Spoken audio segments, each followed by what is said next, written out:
Practice makes perfect, and that perfectly applies to driving racing cars. F1 esports players spend hundreds of hours practicing the F1 game. You can easily find hundreds of good hot laps posted onto YouTube. But what about the worst hot laps? I decided to try and set a good lap around the Circuit of the Americas in F1 22 with zero practice, just to show you what a bad hot lap looks like.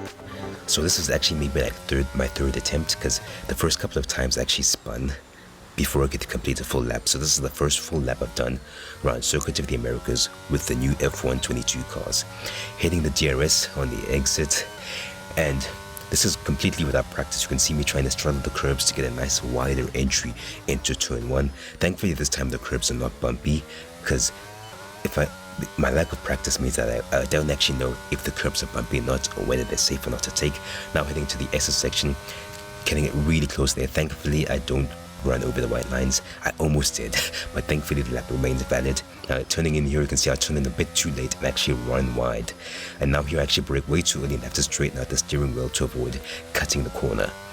As you now head through out of that first sector, thankfully we survived that without spinning. Now into this hairpin slow speed section, very easy to spin up the wheels here as we try to apply the throttle in second gear and have to counter steer there, because I wasn't expecting the wheels to spin up that much. But if I obviously did more practice laps, I would know that by now, and practice is all about kind of finding these tiny mistakes that you make and correcting them over a long period of time.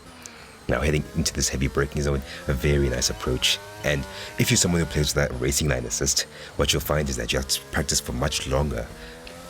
Because back in the day, I actually used to play without that racing line assist, and it'd take me like a good 15 laps before I could put together a nice clean lap. While with the driving line assist, as you can see right here, I can put in a clean lap in like 1 lap, or typically it's more like maybe 5-6 laps before I can get myself a nice clean and fast lap.